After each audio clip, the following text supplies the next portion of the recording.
Hey, what it do? It's your boy Finesse Hustle back with another installment of Hood Prison Stories. Before I get started, I want to give a shout out to all my subscribers that have been rocking with me since day one. If you new to the channel, man, hit that like button, man, and fuck with me one time. Shit, what I do, I just tell you how it is, man. I've been going through this shit for a little minute, doing a little time and shit. So if I can help anybody, that's what I'm out here for. So this particular time, this one of my juvenile stints and shit, I was doing like 33 months for robbery. So, the unit I was on, it was gang related or whatever. So they try to keep everybody together, but sometimes they can't, contain it.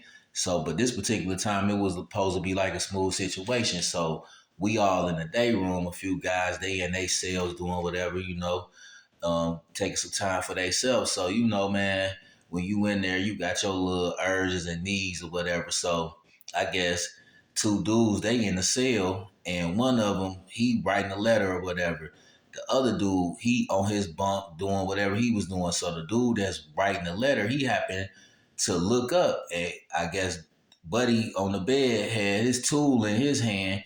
You know what I'm saying? Like it was like that out there.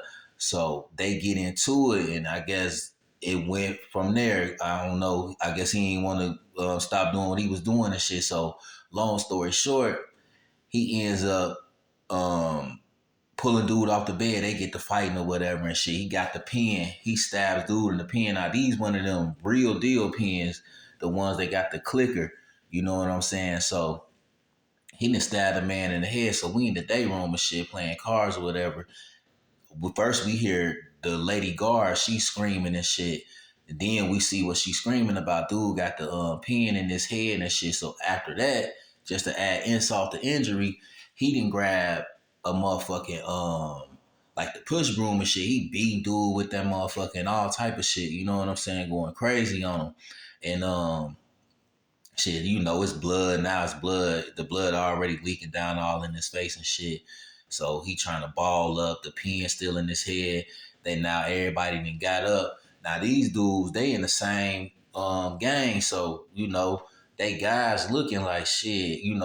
They really can't break it up. We in jail, so they gonna it'll look like they ass was trying to jump somebody. You know what I'm saying? So they stayed out of the shit though.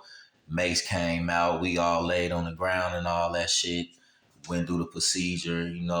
They got him up out of there. He had to get staples and shit. When he came back from that motherfucker hospital, though, his ass was like a preacher around there, literally. Like, no, I ain't no joking shit. Like, he got in the Bible and shit. That shit did something to him, you know? And shit, it was a lot of little shit going down like that in there, little stabbings or real beatings with bats and shit like that. But man, fuck with me, man. Hit that like button and share this shit.